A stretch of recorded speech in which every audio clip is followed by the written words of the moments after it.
जून 1945 में सोवियत ने झूठी घोषणा का हिटलर के अवशेष नहीं मिले और वे शायद अभी भी जीवित हैं। इस घोषणा के कारण पूरे यूरोप में हिटलर देखे जाने की बाढ़ आ गई।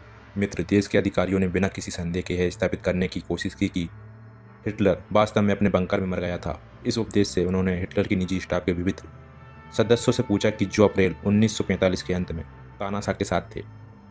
इतिहासकार कूट एवर लोपल, जिन्होंने युद्ध के दौरान ब्रिटिश सैन्य खुफिया अधिकारी के रूप में काम किया था, उन्होंने हिटलर की मौत की परिस्थितियों की जांच करने के लिए इन खातों का इस्तेमाल किया और दावा किया कि हिटलर अभी भी जीवित था और पश्चिम में कहीं छुपा हुआ है। उन्होंने 1947 में अपनी पुस्तक the last date of Hitler में अपनी निष्कर्षों का विवरण प्रकाशित किया। द्वितीय विश्व युद्ध के अंत में हिटलर के निजी स्टाफ के विविध सदस्यों से जो अप्रैल 1945 के दौरान बंकर में उसके साथ थे, मित्र देश के अधिकारियों द्वारा पूछताछ की गई ताकि संभव संदेह से परे हैं यह स्थापित किया जा सके कि हिटलर की मृत्यु हो गई थी। उनकी पूछताछ अप्रैल को आखिरी दिन में बंकर में हुई घटनाओं पर केंद्रित थी। तब तक लाल सेना ने बर्नी का घेर लिया था और गोलाबारी की आवाज़ साफ सुनाई जा रही थी। जनवरी 1945 में जब रूसी पोलैंड से होकर पूर्वी जर्मनी की ओर बढ़ रहे थे, तब हिटलर बंकर के पीछे हट गया और मित्र देशों की वायुसेना की बमबारी से बर्लिन को तबाह कर दिया।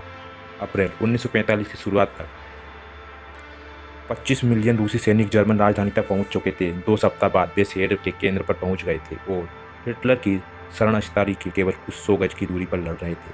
28 अप्रैल को छोटे से घंटे से हिटलर ने एक राजनीतिक और व्यक्तिगत वसीयत के रूप में जुनांके को, जो उसके सचिवों में से एक था, अपनी वसीयत तय की। इसके तुरंत बाद हिटलर ने उसकी मालकिन इवा ब्रन्स की शादी हो गई।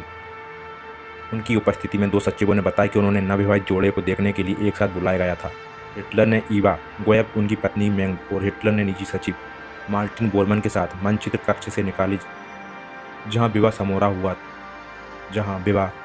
हुआ था। हिटलर ने निजी सचिव गेर्डा क्रिश्चियन की ओर मुड़ते हुए इवा ने उसकी उंगली पर शादी की अंगूठी की ओर इशारा किया और उसको बधाई प्राप्त की। इस अवसर का जश्न मानने के लिए पार्टी का आयोजन किया गया, जिसके अनुसार हिटलर ज़्यादातर अतीत और कुशल समय के बारे में बात कर रहा था। हालांकि उसने उसके सामने स्वीकार किया कि वह जानता था कि वो युद्ध हार गया है। उन्होंने आगे कहा था कि कभी भी खुद की रूसियों द्वारा बंदी बनाए जाने की इजाज़त नहीं देंगे, लेकिन उनका इरादा खुद को गोली मारने का है।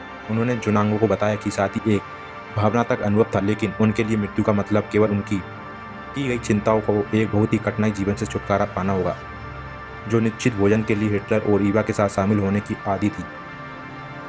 समारोह के बाद शादी के नाश्ते के लिए आमंत्रित किया गया था, लेकिन वह जुनांगे को यह कहकर जल्दी चली गई कि वह उदासी और निराश के माहौल में बर्दाश्त करने में असमर्थ है।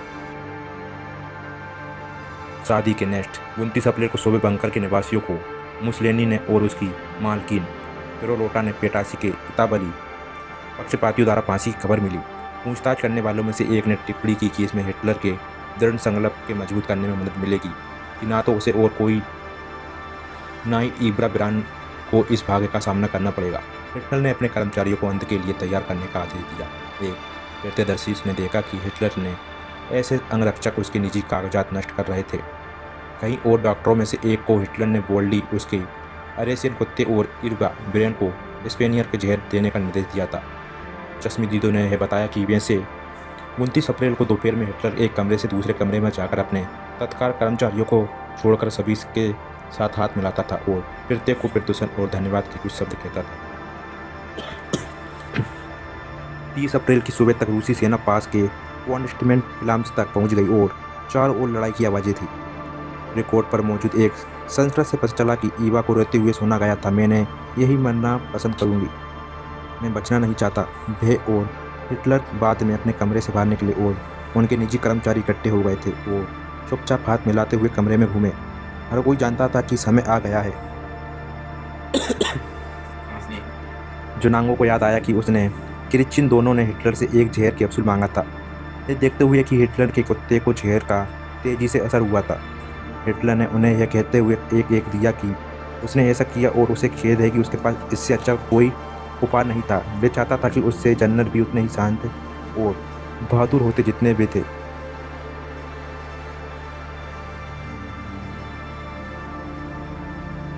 इरवा ने जुनांगो को गले लगाया और जो उसके आखिरी रिकॉर्ड किए गए शब्द प्रतीत होते हैं मेरे पर कोट को स्मृति के रूप में ले जाओ। मुझे हमेशा अच्छी तरह से तैयार महिलाएं पसंद हैं। फिर यह समाप्त हो गया। अलविदा कहते हुए हिटलर आखिरी बार ईवा को उनके कमरे में वापस ले गया। दोपहर के समय हिटलर ने खुद को गोली मार ली और ईवा ने जहर का कैप्सूल खा लिया जो उसने उसे दिया था। इसके तुरंत बाद उनके शव को सीढ़ियों से बंकर परिसर के दरवाजे के बाहर एक छोटे से बगीचे में ले जाया गया। जिन लोगों से पूछताछ की गई उनमें से एक हिटलर के ड्राइवर ने ईवा के शव को कुछ दूर ले जाने की मदद की और देखा कि एक बार वह उसे हिटलर के शव के बगल में ज़मीन पर रखा गया था। उसने अपने पूछताछकर्ताओं को बताया कि उसने देखा कि उसने असली रेशम से बनी नीली ग्रीष्मकालीन पोशाक पहनी हुई थी। उसके जूतों में कर्क ऊंची एड़ी के जूते थे और उसके बाल कीर्ति के रूप में सुनहरे थे।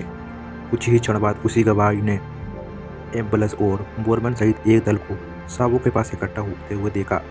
उनमें से एक ने शवों पर कोने से पेट्रोल डाल दिया। फिर वे अपने चारों ओर रूसी तोप खाने की आवाज़ के साथ एक द्वार की सुरक्षा में सेनावृत्ति हो गए। हिटलर से सहायक ने पेट्रोल से भीगा हुआ कपड़ा जलाया और शवों पर फेंक दिया, जिससे तुरंत आग लग गई।